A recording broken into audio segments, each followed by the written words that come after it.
Yeah. It's all about Blackout for me. Really, I know a I lot of people love are big Blackout. Blackout stands. It's good. It's good. I'm such a 90s like lover that just the 90s vibe, the late 90s vibe of Baby One More Time like really gets me together. It's very 90s. And does this mean like, do you not like Justin Timberlake because of Britney? I mean, Hate. Like I see? will I hate that person. That's what the real Britney Army people tell me. I'm not Well, there, but I find that just I never realized that was a thing until this past summer and the whole arrest. And then I started realizing, oh, this has been going on for years. Okay. let's go to a bar sometime and I'll gab your ears off about because it's not just her. I read Jessica Simpson's book as well, which is honestly so fabulous. It's like such a great, interesting book. And she talks about what a jerk he was to her when she auditioned for the Mickey Mouse Club and some things he spread around Hollywood about her. He's just kind of the typical straight white dude who like he reminds me of just like a lot of straight guys in musical theater who's just like just hooking up with all the girls and thinks he's the shit.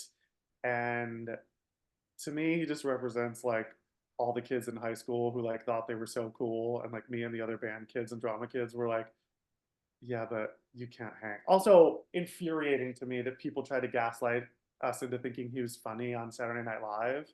Those clips are not good. Like it's so the whole just I just don't get it. I've never yeah. And You never got it. what he did to Britney, what she revealed in the book is like truly disgusting.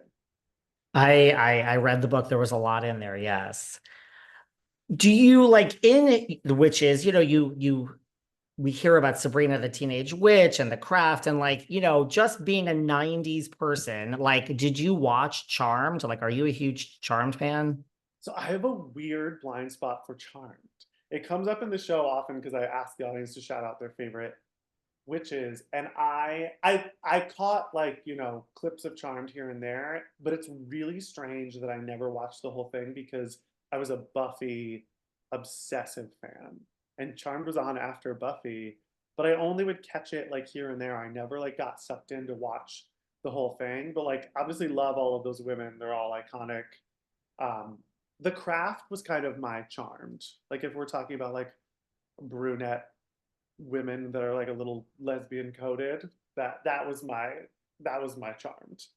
Well, you and I can still go to a bar and have a drink. We will agree to disagree on, like, in your spare time, just start at season one, do the Shannon years, you'll get to the Rose years. It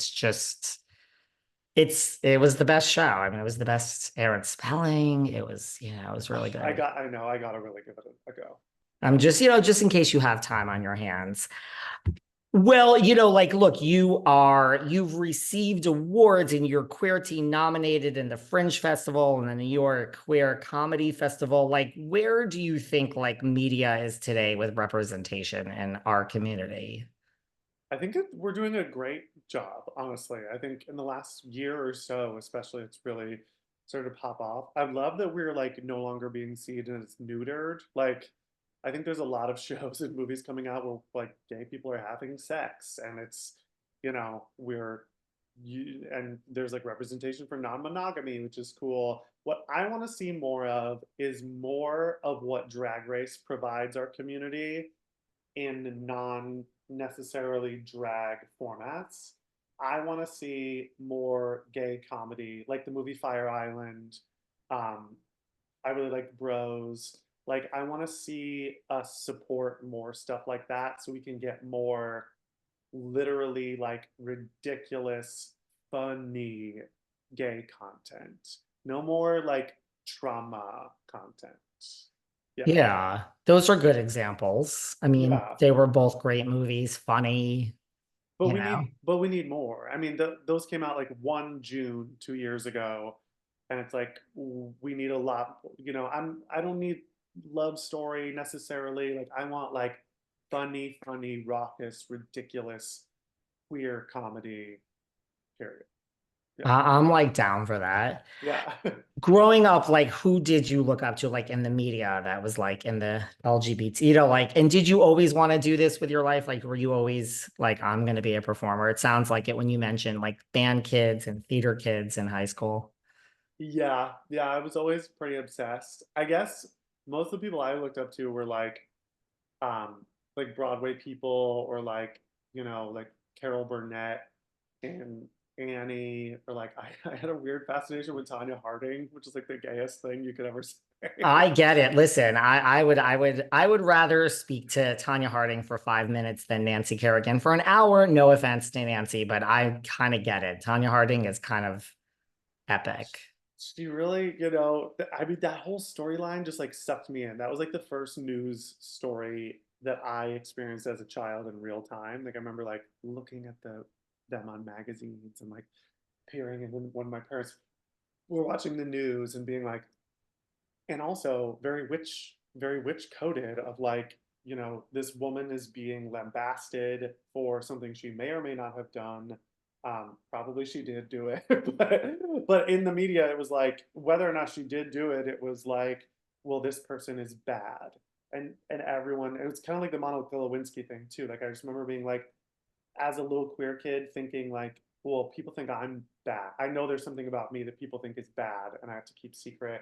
So like, I wonder if maybe she's not all bad, and like that is a big thing with witches too, right? It's like people look at them as like, oh, they're evil, they're evil, witches are evil, but people are complicated. There's a lot more to them. That makes complete sense. And witches is really funny. Like, did you have comedic inspirations growing up? Like, who are your comedy icons? I always say it's weird as a gay male comedian, there was no one, literally no one. Like there's John Waters in movies, but and Nathan Lane as an actor, like that Nathan Lane always makes me crack up laughing, but there's no stand-up comedian. There's some lesbians like Ellen, and I love Wanda Sykes. Like I would truly die for Wanda Sykes. Um, but we had to find our comedy inspirations elsewhere, like Lisa Kudrow and Friends. Um, like that was always huge for me.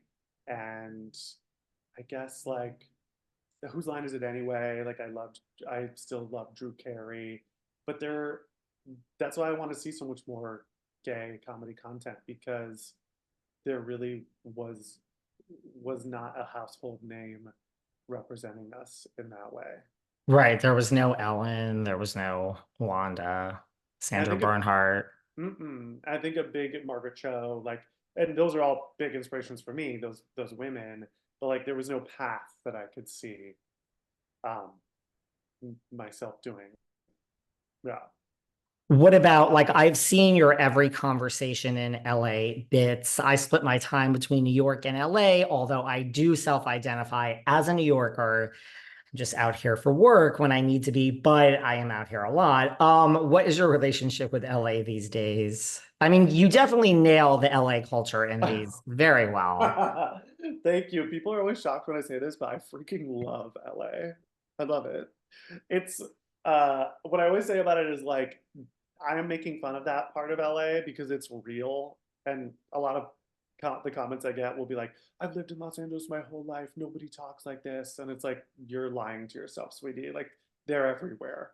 But what I love about LA is it makes it easier to